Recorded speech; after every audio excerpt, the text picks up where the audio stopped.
Good morning, welcome to 99 TV. నేను లక్ష్మి. ఇక బులెటిన్లో డీటెయిల్స్ చూస్తే విజయవాడ సిపి కార్యాలయంలో రాజ్ కేశిరెడ్డి విచారణ కొనసాగుతోంది. కేశిరెడ్డిని ప్రశ్నిస్తున్నారు సిట్ అధికారులు.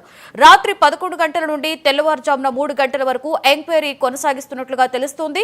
తెల్లవారుజామున 4 గంటల పాటు రాజ్ కేశిరెడ్డిని విచారించినట్లుగా సమాచారం. ఇవాళ ఉదయం మళ్లీ కేశిరెడ్డిని విచారిస్తున్నారు అధికారులు.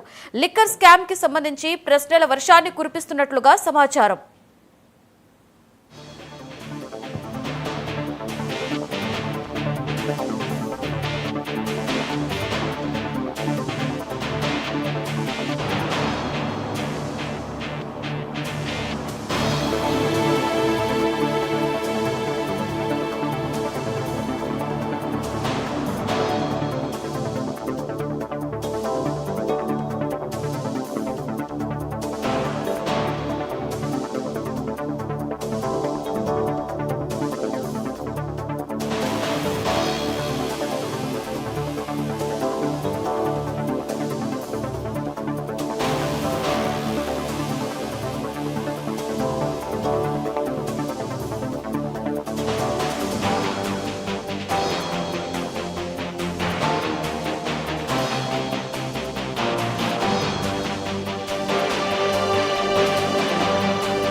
విజయవాడ సిపి కార్యాలయంలో రాజ్ కేశిరెడ్డి విచారణ కొనసాగుతుంది. కేశిరెడ్డిని ప్రశ్నిస్తున్నారు సిట్ అధికారులు. రాత్రి 11 గంటల నుండి తెల్లవారుజామున 3 గంటల వరకు కూడా ఎంక్వైరీ కొనసాగినట్లుగా తెలుస్తోంది.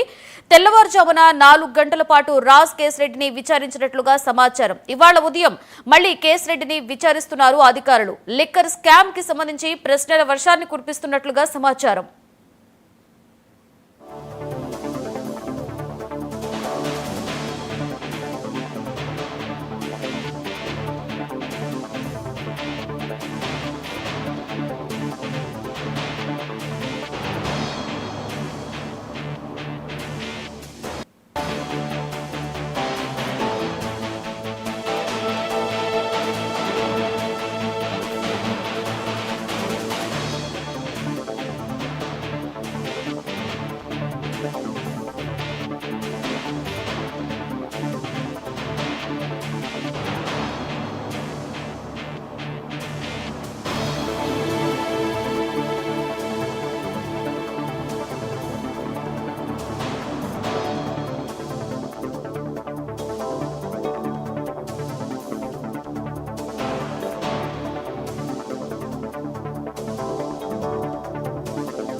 ఓకే, రాజ్ కేశిరెడ్డికి సంబంధించి మరింత సమాచారాన్ని మా ఏపీ కరెస్పాండెంట్ సాంబశివరెడ్డి అందిస్తారు.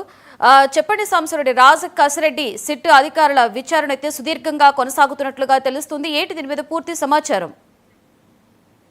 లక్ష్మి, మనం చూసుకున్నట్లయితే ఆంధ్రప్రదేశ్ లో జరిగినటువంటి మద్యం కుంభకోణం పైన దర్యాప్తు చేస్తున్నటువంటి ప్రత్యేక బృందం సిట్ ఏదైతే ఉందో సోమవారం నాడు తెలంగాణలో నైరుతి రాజీవ్ గాంధీ అంతర్జాతీయ విమానాశ్రయంలో అదుపులోకి తీసుకోవడం జరిగింది. దానికి సంబంధించి గత కొద్ది రోజులుగా రాజశేఖర రెడ్డికి సిట్ 3 సార్లు కూడా నోటీసులు జారీ చేసింది. ముందస్తు పేరు కొద్ది కూడా ఆయన హైకోర్టును ఆశ్రయించారు.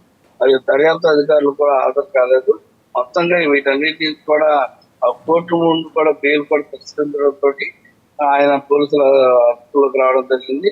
కోట్లాది రూపాయలకు సంబంధించి కుంభకోణంలో రాజ్యసభ సభ్యుడు వైఎస్ఆర్సీపీ నాయకుడు విజయసాయి రెడ్డి, రాజంపేట ఎంపీ మిథున్ రెడ్డిలను పోలీసులు ఇప్పటికే ప్రశ్నించారు. మద్యం ఏదైతే కుంభకోణంలో కేశిరెడ్డి రాజశేఖర రెడ్డి ప్రధాన నిందితుడు కూడా మనకు తెలియవస్తుంది. ఈ కుంభకోణం గురించి అయితే మరిన్ని వాస్తవాలు నిర్మించే ప్రస్తుతం అయితే మాత్రం సిట్ అధికారులు అయితే ఆయన విచారణ చేస్తున్నటువంటి పరిస్థితి. విచారణలో కీలకంగా అంటే గత ప్రభుత్వంలో జరిగినటువంటి కుంభకోణానికి సంబంధించి ఎవరెవరు దీని వెనకాల ఉన్నారు, ఏం కారణం ఏంటి, ఈ కుంభకోణాన్ని ఏ విధంగా చేశారు, దీని అసలు మూల కారణం ఏంటి, ఎంతవరకు కుంభకోణం జరిగింది ఏంటనే పూర్తి వివరాలను అయితే అడిగి తెలుసుకునేటటువంటి పరిస్థితి ఉంది.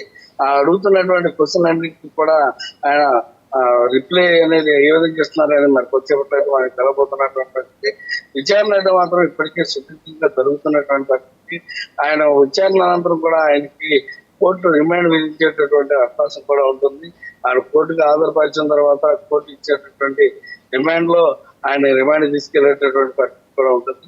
మొత్తంగా మనం చూసుకున్నట్లయితే కసిరెడ్డి రాజశేఖర రెడ్డికి సంబంధించి అనేక ఆరోపణలు అటు వైసీపీ ప్రభుత్వం చేశాడంటూ కూడా ఇక్కడ తెలవడం జరిగింది. దానికి సంబంధించి పూర్తిగా విచారణ అయితే మాత్రం ఇప్పుడు జరుగుతున్నటువంటి పరిస్థితి. అయితే సాంబశివరావు చెప్పండి, ఇంకా ఎంతసేపు ఈ విచారణ కొనసాగే అవకాశం ఉన్నట్లు ఏమైనా సమాచారం ఉందా?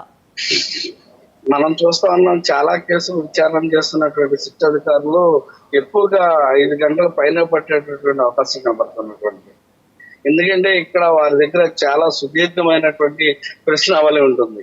అంటే మనం చూసుకున్నట్లయితే కనుక ఒక ప్రశ్నకి సంబంధించి మరో ప్రశ్న లింక్ అవడం తోటి వారు ఆ క్వశ్చన్స్ వేస్తా ఉంటారు. ఆ క్వశ్చన్స్ వేసేదానికి ఆయన చెప్పే సమాధానం వారికి నచ్చకపోతే మరి దాన్ని సంబంధించినటువంటి అదే క్వశ్చన్ వేరే విధానంగా కూడా అడిగేటటువంటి అవకాశం ఉంటుంది. ఇట్లా అనేక పలుమార్లుగా ఆయన ప్రశ్నించేటటువంటి అవకాశం ఉంటుంది. కాబట్టి మధ్యాహ్నం దాటేటటువంటి 2-3 గంటలు దాటేటటువంటి అవకాశం అయితే ఎట్టి పరిస్థితుల్లో కనిపిస్తుంది. ఇప్పటికీ ఇక్కడ అటు అధికారులతో పాటు ఇటు మీడియా ప్రతినిధులు కూడా భారీ ద్వారా ఏం జరుగుతుందనేది మాత్రం అందరూ ఆసక్తి ఎదురు చూస్తున్నారు. Lakshmi, right, thank you Sambasivarao.